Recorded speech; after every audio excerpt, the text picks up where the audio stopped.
Welcome everybody. This is the Smart Passive Investor Mindset, which is the educational webinar series. As you know, we try and bring the expert guests on different topics every week.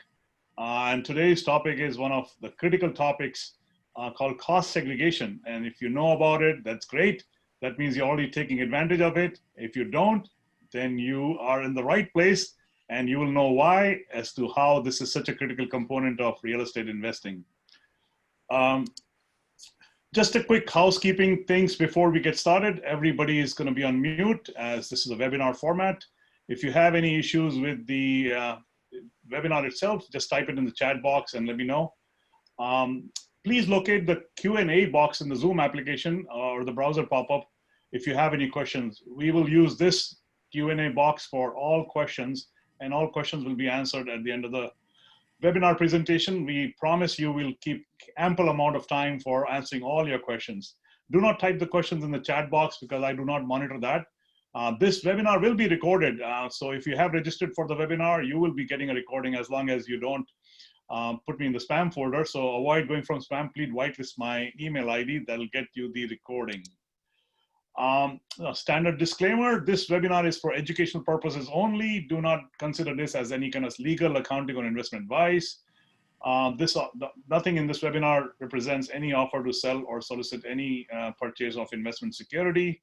Please always consult your own attorney, financial advisor, and CPA for legal matters, investment, and tax specific questions. A little bit background about me. You probably have heard this multiple times, but I'll go over one more time for people who have not been on these webinars.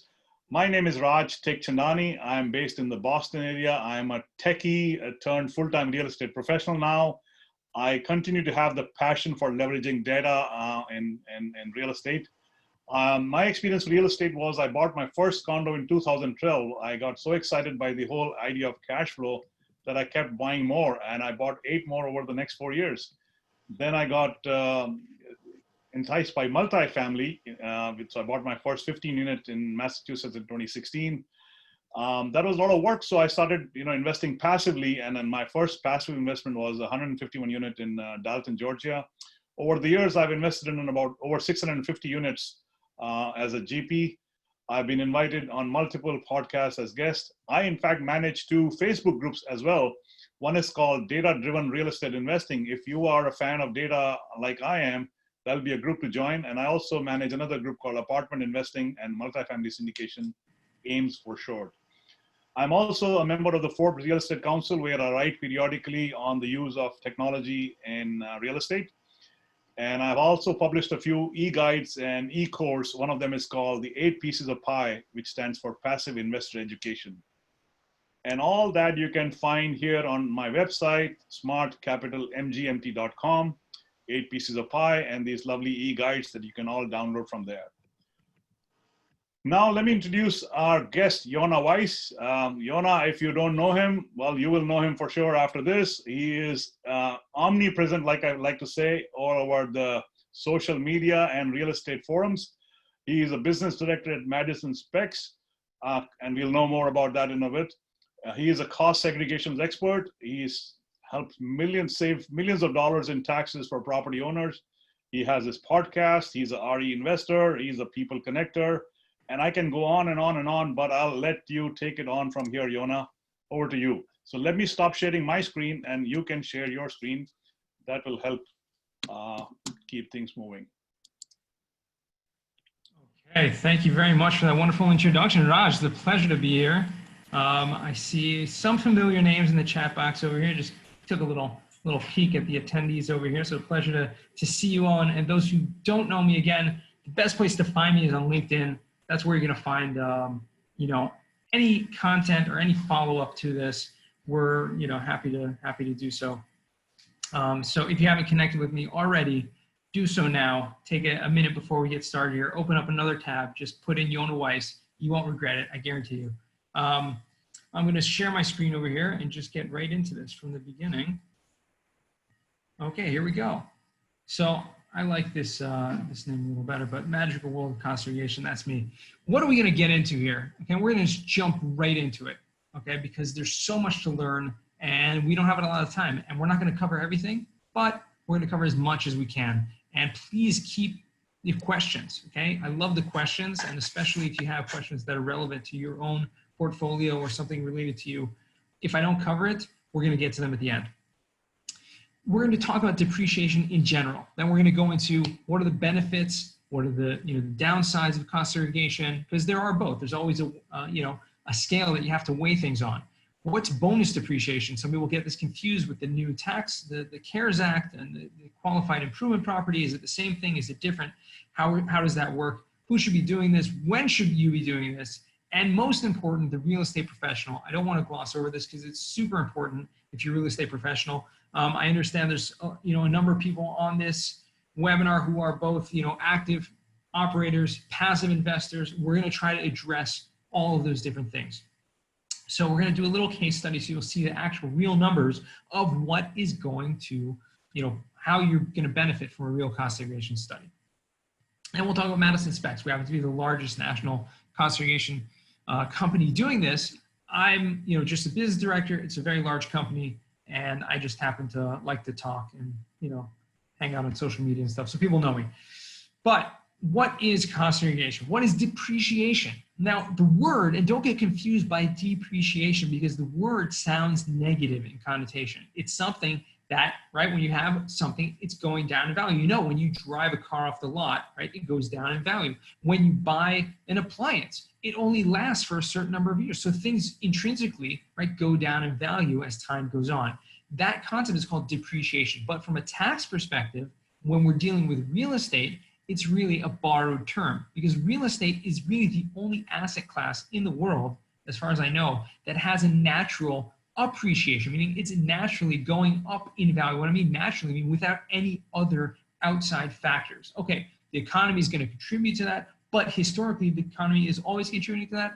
Real estate is always going up in value, okay, on a long scale. So if it's going up in value, so why do we have this depreciation? So again, it's a borrowed term. The IRS gives you a tax deduction, okay, that you can take on the entire purchase price of your property. So you buy a building for $1 million, you have to subtract a certain amount for land, okay, small for land doesn't depreciate, but the entire rent you cannot take as an income tax write-off. However, as you can see over here, it's over a long period of time, okay? For commercial properties, over a 39-year period. Residential and multifamily is included in residential over a 27.5-year period. That means that, yeah, you can take this $1 million as a tax write-off, but you have to do this over a 27.5-year period, which is great, but it's only a little bit of a tax deduction every year.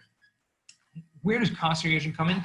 The name means, okay, cost, you take that building cost and you segregate it into different parts, into different components that actually depreciate at much faster times. So that's where cost segregation comes in. It's identifying the items in a building that actually depreciate much faster. That's going to allow you to take those tax deductions faster.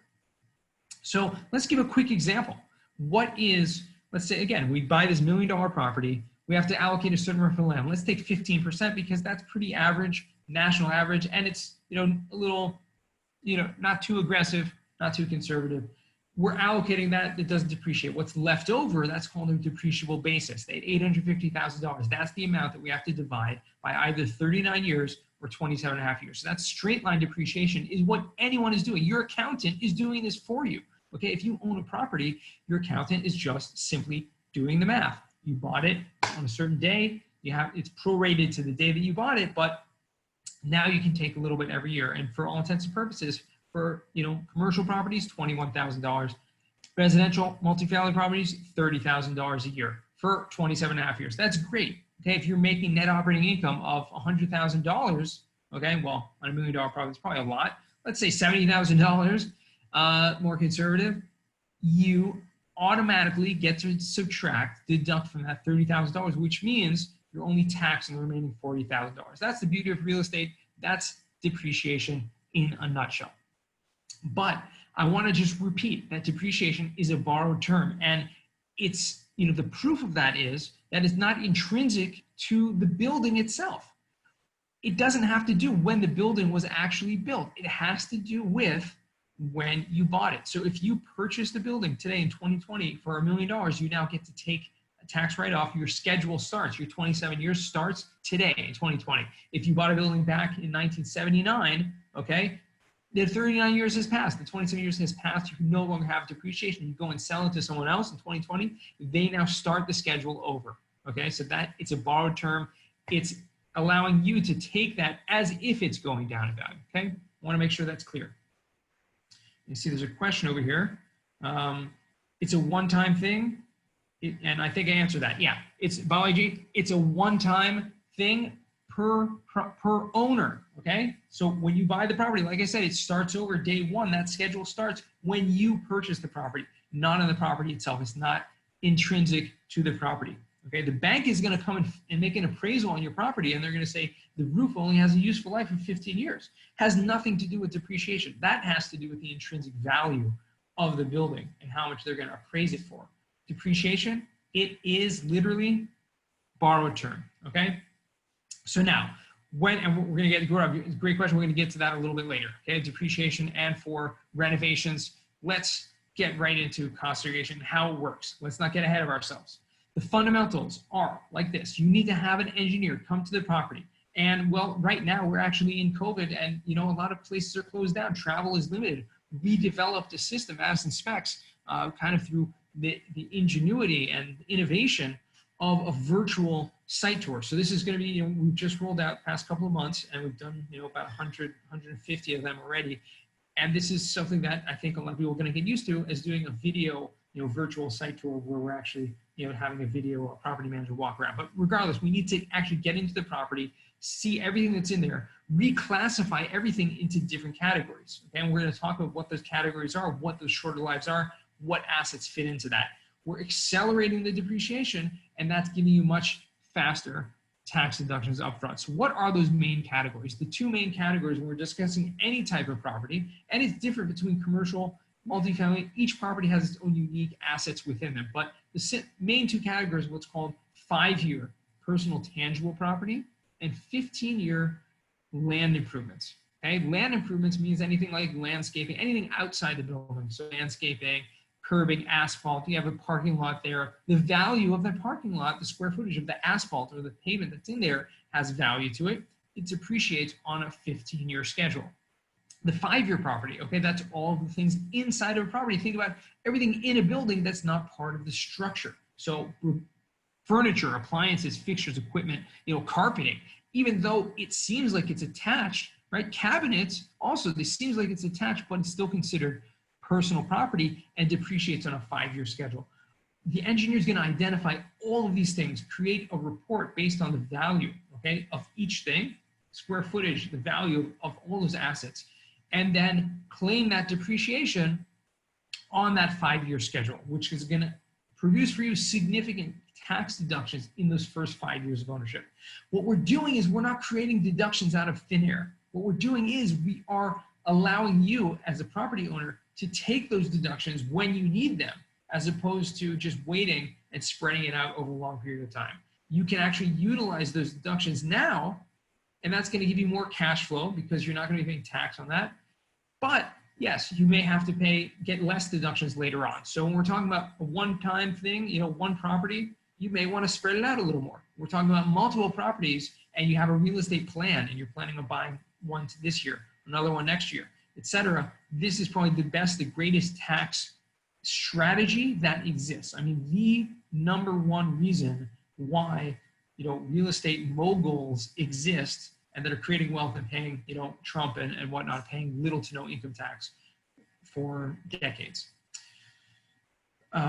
So again, what is cost segregation? And I see there's a bunch of questions coming in. This is great. I'm going to get to those in a second. What is cost segregation? Just to review, we're reducing our tax liability by creating these extra deductions, increasing the cash flow, but more than anything, this is the time value of money. Time value of money means $1 today is worth $1 more than $1 5 years from now or a year from now. Not just because of inflation, but because what you can do with that money now. Okay? It's your money to begin with. And this is a concept a lot of people don't understand. In real estate, is totally different than a corporate W-2 job. When you work for corporate America, when you work in a W-2 job, your taxes are deducted from your paycheck. You don't even get to see the money that you made. because it's automatically deducted. Not so with real estate. With real estate, you're allowed to take, you know, a sense of your property. Look at the end of the year. How much did we make? What were all of our expenses? The mortgage, that's an expense. That's deducted from our income. You know, all the expenses. Depreciation is an expense. So that's deducted from our income. At the end of the day, you have made all this money. Yeah, sure, you've spent money, but depreciation, one of those things, you didn't spend a dime, and you know, lower your tax liability, literally with cost segregation to zero in many cases, and that money stays with you, okay? And it's your money. So you may think, well, I'm gonna have to pay, you know, taxes later on. It's true, but if you can think of it like an interest-free loan from your future self, think about it like that, right? Some people like to say it's like an interest-free loan from the IRS, but it's not. It's your money to begin with. Yeah, later on, I may, you know, 5 years from now, I may have to pay taxes on this. But if someone were to offer you, I'll give you $100,000, a loan, interest-free, for 5 years. At the end of 5 years, you can pay that back to me, interest-free, in installments over the next 22 years. Would you take that? I think most people in their right minds would, as long as they're going to benefit from it. So that's kind of the premise of cost segregation. I'm just going to take a peek at the questions over here because I'm curious, and I'll see if anything applies to what I just said right now. Okay, so Kelly asked, that's a very unique question. Maybe I can touch on that, Kelly. Thank you for that. We're going to get to these. I think we're going to, I answered this from Baji. What are the minimum size? We're going to get to each one of these. Let's just go on with it. I think all these questions are going to be answered as we go. So I'm not going to stop to take these. Yeah. So again, yeah, deferred taxes, but it's creating situations, and it's done right with the proper strategy. It's going to create situations where you're entirely tax-free. Okay. So playing this the right way down the road, it's going to help to offset other income as well, potentially. And, you know, even upon the sale, we're going to get to what happens on the sale of a property. We're going to see how we can get around that as well. Okay. And in the chat, I think people are putting questions in the chat as well as, yeah, Raj, thank you. Put the questions in the Q&A. Thanks so much. Nice to see you, Christine and Steve, everyone. Wonderful. Thank you for joining. Back into this.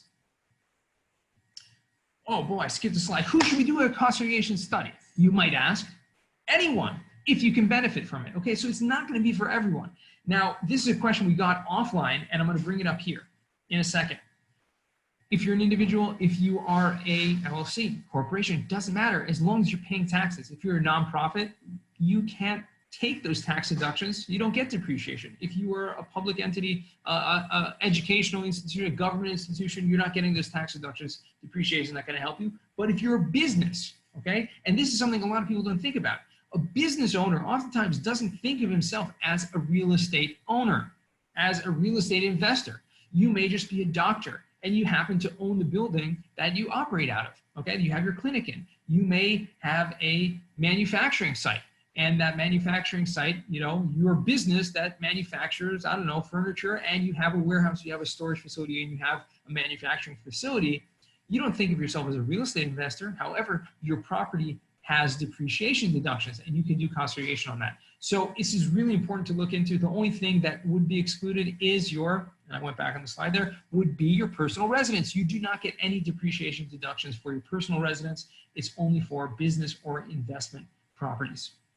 Okay, and LLCs are usually split up, and a lot of syndications are set up this way, and I don't want to get into the complications of this because there are so many different ways to set up an operating agreement. But generally speaking, if you invest in a syndication, you own a portion of the equity of that property, you are going to receive, you know, a proportion to your investment or proportion to your shares and equity in that property. You're going to receive the tax deductions, the depreciation on that, and that will be offered to you on your K-1 tax statement. Now, what happens is, and we're going to get to in a second, about what if you're a passive investor, what if you're an active investor. Hold that thought right there, because in a second we're going to get to that. But before we do, I want to talk about what if you invest from a retirement plan, 401k, okay, a Roth IRA, self-directed, you know, solo 401k, QRP, whatever you want to call it. There are many different names for different, you know, avenues of doing that. But the common denominator is, if it is a tax shelter where you're not going to be taxed on that income in the first place, like a 401k or like a Roth IRA, and a QRP, or whatever they want to call it nowadays, is really just a 401k. It's not so special, but you want to make sure you understand what you're getting yourself into before you actually, create a retirement vehicle that you're offered or sold by someone. That's a whole separate discussion. But that 401k is not going to be taxable. You're not going to benefit from depreciation. Okay, so this whole discussion over here does not benefit you whatsoever. Okay, going forward, what is a real estate professional? And this is going to shed light on not only who's going to benefit the most from cost segregation, but also what happens if you are investing passively. And what's the difference between an active real estate professional versus a passive real estate professional? So this definition is really important, because the real estate professional, as we're going to see shortly, has the most benefit from a cost segregation study beyond a shadow of a doubt. So there are two qualifications. Number one is that you have to spend the majority of your time involved materially participating in real estate trade or business, okay? And that, the second column over here delineates what those things are. What's called a real estate trade or business? Anything that is actually, you're involved in the property itself. So you're developing, redeveloping, constructing, reconstruction. So if you're a contractor, you're involved in that, or you're dealing with your own properties. You're acquiring it, you're converting it, that process of the acquisition, of renting, leasing, operating, managing, or brokering. A real estate broker is still considered a real estate professional because the hours they're spending. That's the first qualification, more than 50% of your time, which basically means you cannot have a full-time job and still claim this real estate professional status. It's pretty much impossible, and I heard from Brandon Hall, CPA, from the Real Estate CPA a few weeks ago when he was on our weekly real estate meetup. He said that every single time, okay, and this is something I didn't know until a few weeks ago, that every single case that was brought to tax court that discussed, someone challenging that they had a full-time job and they wanted to also claim the real estate professional status, it was thrown out, it was turned over. So basically nobody has ever really gotten that status unless you're like a pilot or you're someone like that where you officially have a full-time job, but you're not really working full-time. Okay, so you need to spend 50% of your time and 750 minimum hours a year, which is about 15, 16 hours a week. It's not a lot, but it means that you actually have to put it in the time. So if you have a spouse that's, not working as a real estate professional, you still have to put in that time. Why is this important? Okay, the reason why this is important is because real estate income, according to the IRS, is considered passive income. Okay. Depreciation, which is what we're talking about tonight, and cost segregation is just an advanced form, or like, a lot of depreciation.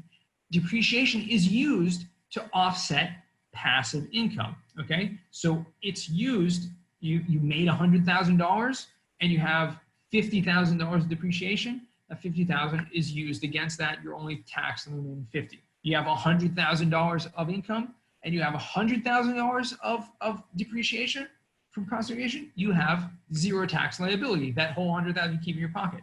What happens if you have $100,000 of income and $200,000 of depreciation? You knock off the $100,000, so you keep the whole cash in your pocket. What happens to the other extra $100,000? So that's exactly what we're going to talk about right now. Okay, there's a difference between if you're a passive real estate professional or you're an active real estate professional. And the first thing we have to understand is that the passive real estate professional, or someone who is investing passively, but they're not an active real estate professional, that's basically anyone. So if you have a W-2 job, you're a doctor, IT professional, anesthesiologist, I don't know what you do, but you have a full-time job and you invest in real estate. So your returns, okay, the income from the property, the depreciation is going to offset that and that alone. Okay, unless you make under $150,000 of adjusted gross income. If you do that, then you can actually, according to this page over here, you can use up to $25,000 from that depreciation to offset your active income. Okay, but that's between under $100,000, under $150,000.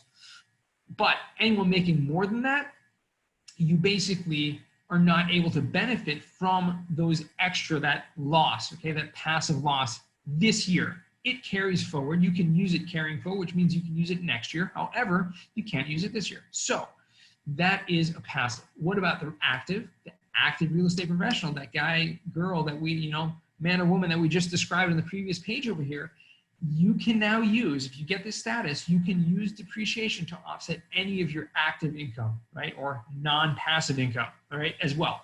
Which means if you are a real estate broker, let's say, and you are making commissions, and you also happen to own property and you're spending time in those properties, you can use the depreciation not only to offset first and foremost the income from your properties, but anything left over is used to offset income from any other source whatsoever, okay? Yours or your spouse's. And I should mention this again, it's in bold and capitals over here, you or your spouse. So only one of you needs to have this status, and then you can use those depreciation to offset all of the income. So this is like the golden, the golden ticket of taxes.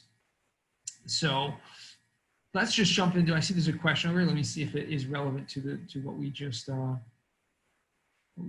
about over here. So Keely asked a question, home office, how it work, great question. Okay, great. What are your full-time job and other passive gains? Stock, you offset leftover. So stocks are not considered passive gain, even though they're seemingly passive, but they're not considered passive. That is a really good question. Unfortunately, there's really nothing else besides property. You have multiple properties, you can use the extra gains to offset the income from other properties. But unless you're a real estate professional, you basically cannot use that. It gets carried forward and is used against your, the passive income. So I just answered that. Done. Okay, done. Done. Can I offset other passive income? Yes, Avi, you can offset other passive income. What is defined as passive income? Again, from your properties. There, things like a passive business investment may be considered passive, but stocks, unfortunately, for whatever reason, are not considered passive. Royalties also fit into that grid over there where it is considered passive income. So that's something to think about. Maybe become a musician, make a lot of money, and get the royalties off of it. Maybe that's the answer. But probably more likely just to buy more real estate and get more passive income from that. Okay. Accredited passive investment benefit from depreciation cost segregation if there's earned income limit. Excellent question, Bajali. That's exactly what I wanted to point over here. The main benefit for a passive investor is the fact that you have a investment vehicle that you're getting returns on, and those returns are essentially tax-free, okay, at least for the time being, which means that there's basically virtually no other investment vehicle that exists that has that capacity where you are getting this return on investment and you're not taxed on that. And that's the first and foremost. Unfortunately, if you're just a passive investor, you're not going to benefit from that. It's going to create a passive loss. Now, when you go to sell the property, which we're going to talk about in a few minutes, when you sell a property, you're hit with something called depreciation recapture tax, which you're also, those net operating losses can help to offset later on down the road. So if you have these net operating losses, which means you have more deductions than you have income, okay, that's called a net operating loss or NOL, and that's carried forward. You can use that in future years to offset future passive income, okay? But once you sell the property, those passive losses, if there's anything left, get released, and you can potentially use that to offset the capital gain and the depreciation recapture tax. So it can be used later on at a certain point. So that's really the only benefit that it's going to be. And I answered that question twice.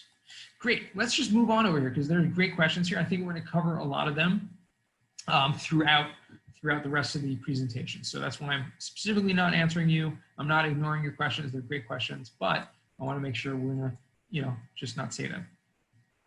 But Shelly asked, real estate conferences, can you deduct that? The question for your accountant.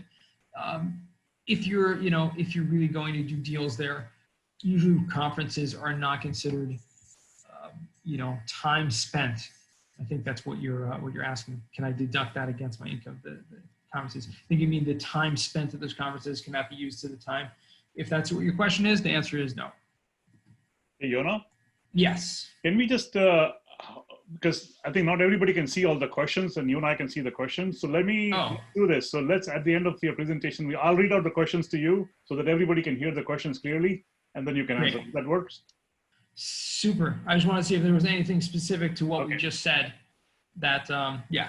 Okay, that works much better. So it gives a little more context when it's in the moment. Yeah, that's true. That's true. But I don't know if everybody's clearly getting the questions because you and I can read them, right? Yeah, excellent. Okay, good point. Good point, Raj. I dismissed some of them also, so That's we fine. may have to bring them back, but it's That's okay. fine. That's fine. Tax Cuts and Jobs Act, okay? This was the biggest tax reform that happened in decades. And one of the biggest things that this did was it created something called bonus depreciation. Bonus depreciation introduced a new law, which is probably the greatest thing that ever happened to real estate professionals or real estate owners, was that it said that when, all of this accelerated depreciation, okay, anything that we're accelerating and taking those tax deductions, with cost segregation, be it 5-year, 15-year, getting all those tax deductions earlier on, you can accelerate them at that rate, or you can now choose to take 100% of that in the first year, okay, which means, let's give an example here. Let's say you buy $1 million property and we're finding 20% of that is allocated to those faster rates. Okay, that's pretty conservative depending on what type of property it is. That 20%, $200,000, and I'm ignoring the fact that we're allocating for land just for illustration purposes, $200,000, now you can take, either spread that over 5 years and take an extra $40,000 of depreciation deductions each year, which will be wonderful, or you can now opt to take the entire $200,000 as a tax deduction in year number 1. That's what bonus depreciation did. It used to be only for new construction and only 50%, but they introduced it to any type of acquisition, used property, so to speak, and 100%, okay? And this came into effect 2017 and will start to phase out in 2023, okay? This applies, like I said, any type of property that depreciates under 20 years. So that's anything that we're going to allocate through cost segregation. So one thing you need to know, you need to do a cost segregation study in order to claim bonus depreciation. But bonus depreciation is an option. You don't have to take it. You can choose to take it. And many people choose to take it to get those huge losses this year, because either way they'll carry forward. Okay, so you can use them next year even if you don't utilize them this year. Couple places where bonus depreciation does not work. It does not apply to a 1031 exchange. So you're doing a 1031 exchange, which is a way to defer capital gains tax, defer depreciation recapture tax, and get around all of that. Nevertheless, you can't take the bonus depreciation on that acquisition. The second place where it would not be allowed is if you are buying and selling a property in the same tax year. Okay, you can't buy a property, take all that huge tax deductions, and then sell it. You just can't do it. That's one of the rules that they apply to it. So you could sell it a year later in the second tax year, and you could take advantage of it, but not within the same tax year. Okay, and this just shows, it's kind of a funky chart over here, but how it's going to start to phase out in 2023. So it used to be like this on the top, and now it's going to be down here, 2023, it's going to be 80% bonus depreciation, then it's going to go down to 60%, 40%. By 2027, there's no longer going to be one bonus depreciation whatsoever. You're just going to be allowed to take, regular cost segregation, accelerated depreciation.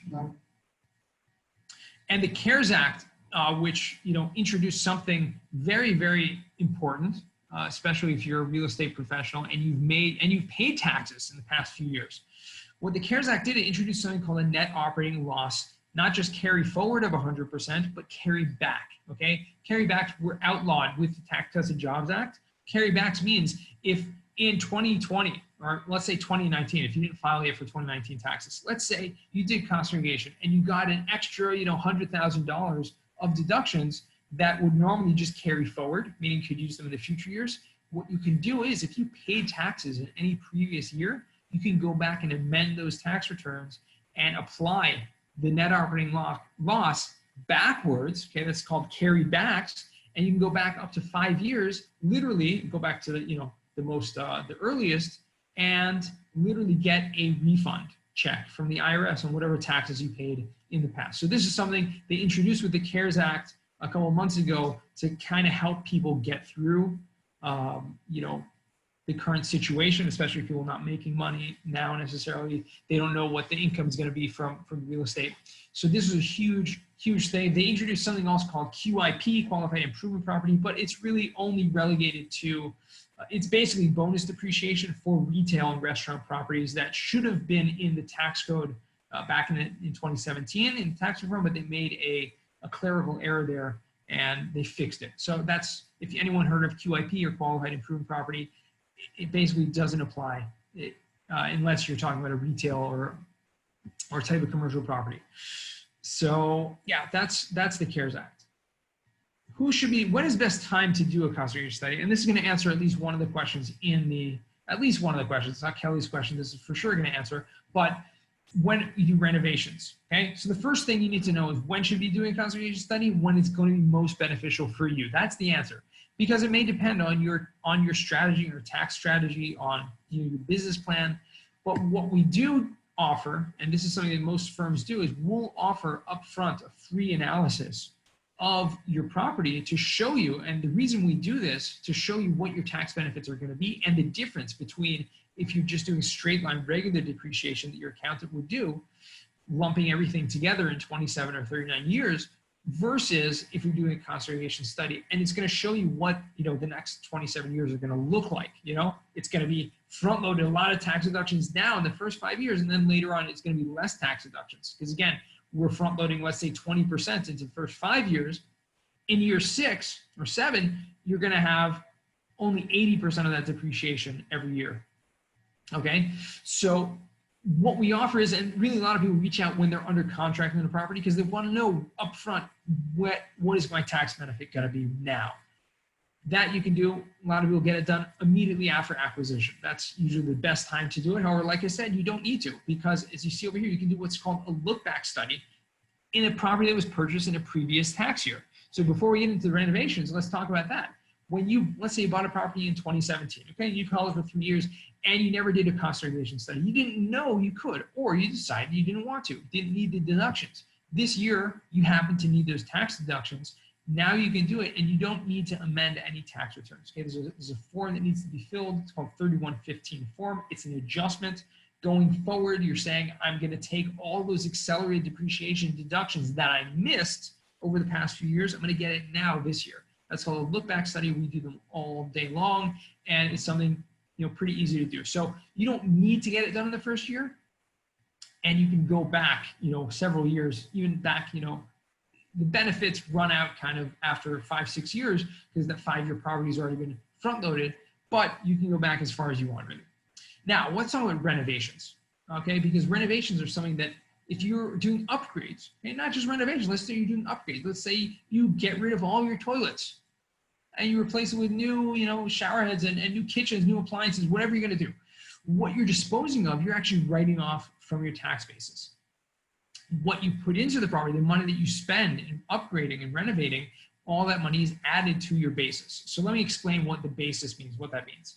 I mentioned at the beginning that when you buy a property, your depreciation schedule starts over from day one when you buy it, and it's based on the money that you spent, okay? Now, not necessarily the money that you spent, but the money that was, the closing cost, the purchase price minus land. The importance of knowing whether you spent it or whether the bank spent it, no, it doesn't matter. The bank could have paid for 80% of your property. You could have gotten seller financing, which means you paid $0 out of pocket, and you get to take the tax deductions for the entire purchase price. And that's the beauty of real estate, that you get the tax deductions even if you didn't even spend any money. But the only time that your basis is changed, that depreciable basis is changed, is when money is put back into the property. When you do a refinance or you get an appraisal, that does not change the basis. Doesn't matter if you bought it for $1 million, you get an appraisal, and now it's worth $10 million, whatever reason, your basis stays the same from it did from day one. The only time it's going to change is, like I said, when you add money into the property. So you get to now depreciate all of that money spent, and it's best to do a cost segregation study at that point, because you can now double dip. You can now take the accelerated depreciation from the acquisition and now take it again on all the money that was spent. And usually when you're doing upgrades, there's a lot more money allocated, a lot more cost allocated to those faster depreciation schedules, unless they're structural things. So unfortunately, toilets are considered structural, depreciated on a 27.5-year schedule. So that was a bad example. Sorry, just had to throw it out there because that was the question. Newly construction can get it as well. Okay, so some other things that are considered structurally you might not have thought of, besides for the roof and the walls and the floor, windows, doors, main electrical, main plumbing, all those things are considered integral to the property and therefore depreciate on a 27.5-year schedule. However, if it is anything that's not structural, so special purpose lighting, you have LED lighting, or you have special purpose electric, you have, exit signs, you have wiring, you have cable, wiring, or intercom systems, or security systems, anything like that, all of that depreciates on a 5-year schedule, accelerated depreciation. Okay, and this is just like I mentioned before, the catch-up look-back study, Form 3115. You don't need to amend your tax returns. It's pretty easy to do.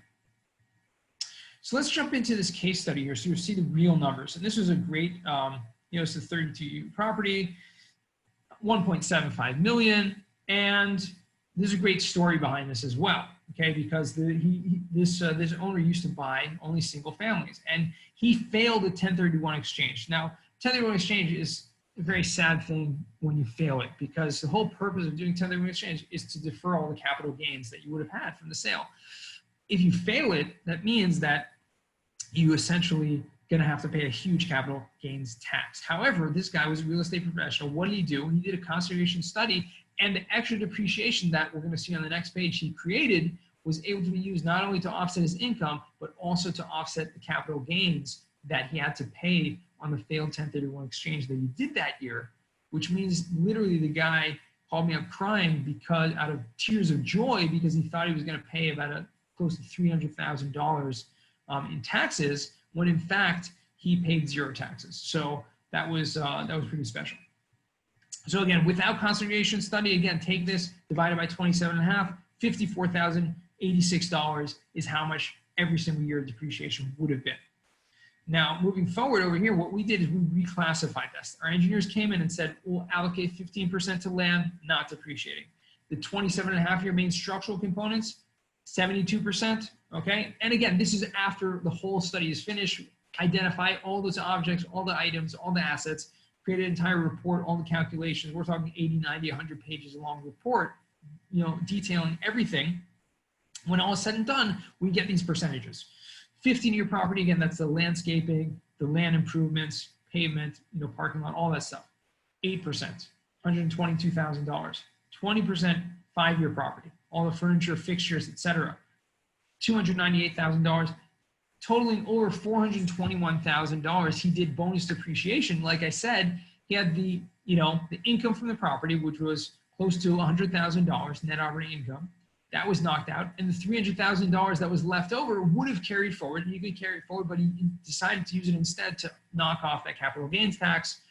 Should you do that? Maybe, maybe not. That's a question for your tax advisor, because the capital gains tax is a lower rate, and you're using, these great deductions that could offset higher income tax rate. That's a complicated question. What should you do? Ask your tax advisor. But that's what he did. A true story. He paid, instead of paying $300,000 in taxes, he paid 0 taxes that year. So simple case study, and this is what happens, every single day at Madison SPECS, and it's a pleasure to do this. So that's basically it. This is basically finishes our presentation. I know there's a lot of questions here, and I want to get to them. I want to respect everyone's time. You will get this if you want to look further into this, these slides at the end. So yeah, a little bit about Madison. We're big. That's all you need to know. Questions, contact info. Thanks, Yonah. This was absolutely awesome. So let's just run these questions by as they came in, right? Gaurav is asking, what type of niche segment or segregation study / value add rehab project gives you the most super tax deduction to tune of 70 to 100% deductions? Yeah. Possible maximum deduction on, say, 100K of investment per investor. Yeah. 25 deductions usual, but looking to get super power deductions. Yeah, the only types of properties, because multifamily properties, and I think I skipped a slide over here. I had a slide, maybe it was in a different PowerPoint. I have like a bunch of them. I just got to consolidate them into one. But the slide that shows you, what's the actual reallocation per property type. So apartment buildings typically have between 20 and 35% of reallocation. So that's what you're talking about, 25, 30% deductions. The biggest property, the best one to do is mobile home parks or golf courses or an RV park. And all of them have one common denominator, is that what you're buying is essentially land, okay, and land improvements. So when you buy that golf course, the entire, 70, 80% of that is really just the landscaping. Okay, there's basically nothing else. There may be a clubhouse. Okay, it's a small amount. Maybe some infrastructure stuff, in terms of the water and the septic tanks or whatever that is in there, plumbing, but that's a small amount. Golf courses are huge. Mobile home parks, same thing. If you don't own any of the homes, the tenants own all the homes, you just own the land improvements. All of that can be first year bonus depreciated, literally 50, 60, 70, 80%. I've seen it as high as 80%. And in fact, I've seen even higher than an RV park where it was literally just pavement. There was nothing. Okay, it was just pavement. There's like 87% reallocation over there. So that's the super deductions. There's no such thing as 100% deduction except on renovations. Okay, on renovations, and you're doing something where you're putting in new appliances, guess what? All those appliances are 5-year property. That's 100% tax deductible in the first year bonus depreciation. And I think you already answered Kelly's question about the toilet upgrade, so we'll move on. Ronald's asking, hi Yonah, what is the minimum size property that makes it a good candidate for cost seg? Either price point or number of units? Excellent question, Ronald. It has more to do with price point than unit count, because it has, your depreciation is totally based on the purchase price. Okay, it doesn't matter how many units you have. It depends on how much was spent, how much money was bought. So my typical answer is anything over $500,000 usually makes sense to get a free analysis, okay? Because it doesn't hurt to get a free analysis and see and look at what is my benefit going to be versus what's the cost of the study. And this may be someone else's question later on. What is the cost of the study to do? And we typically, charge anywhere between, I don't know, $3,000 and $10,000, okay, depending on the size, type of property. Multifamilies are usually, between $4,000 and $6,000. So am I going to spend a few $1,000s and get, only $10,000, $20,000 of tax deductions? That's really what you're going to wait. But over $500,000, over $1 million, it's basically a no-brainer. You see there's like 10, 20, 30 times the amount of tax benefit than there is the money spent. So I hope that answers your question. Key is asking, so if 5-year properties are deducted years 1 through 5, then after year 5, the total amount that are depreciated would be less than if somebody were to do a straight line 27.5 years depreciation. Is that right? And yes. Are you saying that it's better because you are getting the money in the first 5 years as opposed to the long term? Yeah, okay, so Key, another excellent question. Now, I'm gonna answer this in 2 different ways, okay? One way is just a simple way, and the second way is gonna be a little more complicated for someone who's a little more, wants the math and the finances and the numbers. Simply speaking, you're 100% correct. You're taking the 5-year property, and again, let's say it's 20% or 30%, and you're front loading that 30% of depreciation into those first 5 years. After year 6, yeah, you're only gonna be taking about 70, 80% of that depreciation to spread over. So yeah, we're not creating deductions out of thin air. We are front loading and accelerating that so that you can have the time value of money. You can take those tax deductions now when you need it. But you're absolutely right. If your business plan is to only have one property, okay, and this property is, I'm only buying one property, I'm going to keep this property forever. So it may make sense for you to spread those tax deductions out evenly over the course of 27 years. That's absolutely right. However, if you're someone who's a real estate professional, number 1, and you can use those benefits to offset all your income this year. Number 2, if you plan on buying more than one property over the next few years. Now you're talking about, a compound strategy where you're taking the deductions from one property and using it to offset the income from the other properties as well. So taking those deductions now, they may not be good for you, 5 years from now, but the deductions from the next property you buy are going to be and are going to help offset that and cover that. So that's the first simple answer. The more complicated answer is when you start to look into annuities. Okay, so I don't know if anyone, kind of looks into what that is and what it's like to the cost of capital and things like that. What we mentioned before kind of briefly is you're really borrowing, it's like an interest-free loan. You're taking this money now. And if you look at the numbers, and I urge you, if you are a numbers guy and you're an Excel geek, I'm not, but one of my partners, one of the people in my company, accountants, is, and he showed me this and it just blew my mind, that if you take the amount of tax you would have had to pay now, okay, versus, over the course of 5 years of not paying that tax, and versus, how much tax deduction you're getting now, as like I mentioned before, like an interest-free loan. It actually turns out that you're getting more money now, and if you plug in there inflation, which inflation, historical inflation, you can Google it, maybe 2%, 3%, different locations, but if you actually add that in over the course of time, not even factoring in what you can use that money for now and reinvesting it, and that may be maybe getting a 8%, 10%, who knows what return. Even without that, just on inflation itself, you're actually getting a negative interest rate, which means the IRS is paying you to take that loan, to take those deductions now instead of later on. So that's fascinating. If anyone wants to run those numbers, it's pretty cool. Cool. Steve's asking, with a home office, how would that work? I'm going to assume that you're asking that you have a home office and you want to claim that as an investment property or business property and claim depreciation on that. It could be done if it is solely for business purposes and you're claiming depreciation. It would have to be done on a certain amount of square footage of that property, and that's probably going to be a very minuscule amount of depreciation that you're going to get that year. So it may not make sense, but it is potentially possible. Thank you. Avi's asking, if I receive a payment from sale of a business, is that passive? Sale of business is also not passive. No, unfortunately. My friend Tony is asking, last year I bought 2 condos for about $700,000 each and rented them out. Can I get bonus depreciation on them? Yes, you can. And in fact, that's something that you might want to look into and see if the numbers make sense in that, because why not? Condos, especially many times condos, you aren't actually participating in the ownership of anything besides from the walls in. Okay, so if you buy a property, you may have land improvements, you may have land.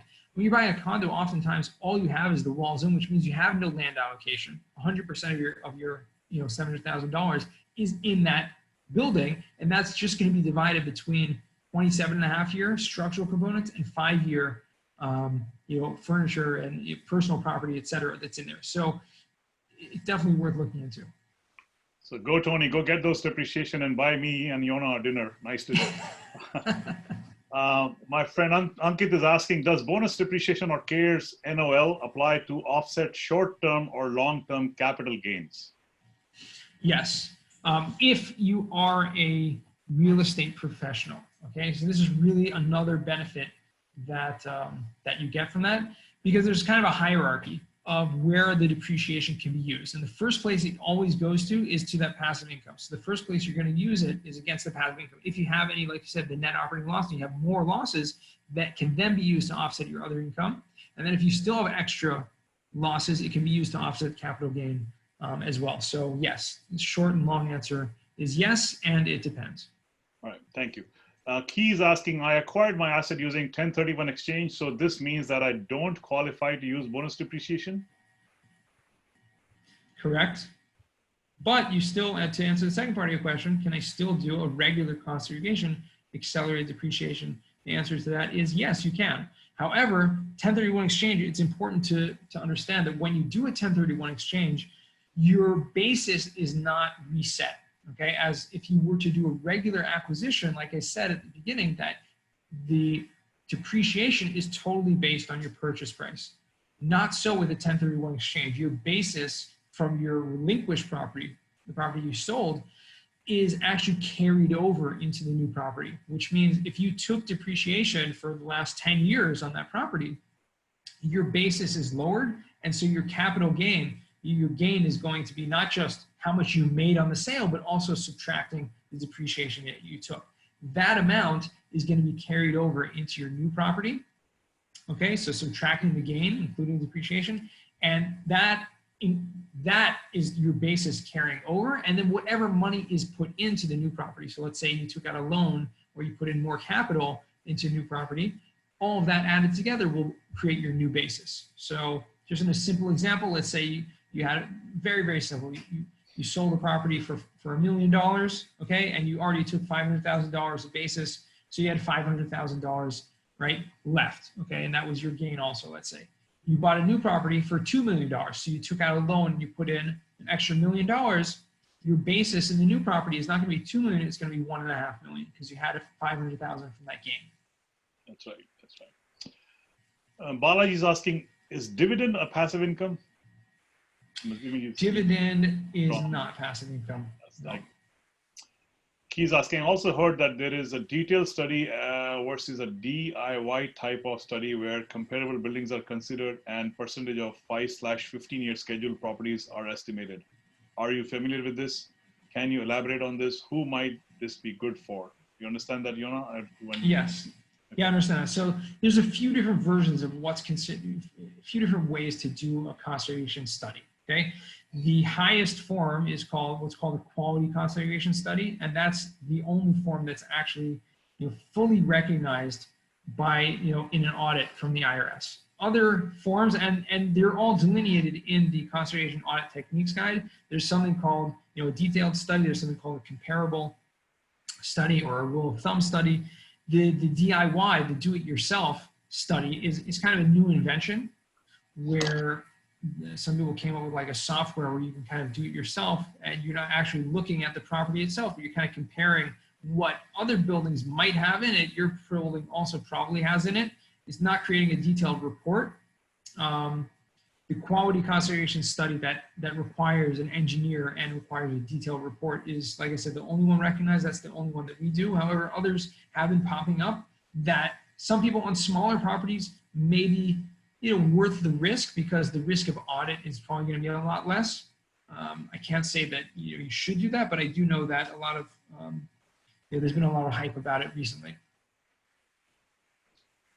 And obviously, a question was about the study, the cost of the study. How much does it cost to perform this study, Yonah? So it's totally dependent on the scope of work. Like I said, we have a sliding scale based on the type of property, the square footage, how many units, et cetera, what the asset type is. And like I said, we charge anywhere from $3,000 to $10,000. And if they're much larger commercial properties, million square office building, it's probably going to be more than that because the scope of work is going to be involved more. But multifamily property is usually between $4,000 and $6,000. That's our, as of now, 2020, those are our going rates. It's totally not contingent on your tax savings. So even if you buy a building for $1 million, you buy a building for $10 million, your tax benefits are going to be much, much different. The cost of the study is going to be exactly the same. Mm-hmm. That's great. Ed's asking, biggest question for me or him is, after doing the cost seg and accelerating $56,000 worth of depreciation in year one, how do I manage the record keeping when renovating tons of areas in the 4-family? So how do you manage record keeping when renovating? I mean, I think just keeping an Excel file or keeping invoices of what you're renovating. And, if you want to go ahead and do a cost segregation study on that later on, it can be, I hear what you're saying, that the time spent in putting it at, is it worth $56,000? I think that's what you're asking of extra depreciation. That's really up to you. But, just keeping a log or keeping those invoices so that you can know what's depreciated at what schedule and what will fit into each category. All right, next one is Shelly, and Shelly is, I see she has put questions in 2 places. So let me go in chat and say, Shelly goes, if I attend real estate conferences, can I deduct that against my income?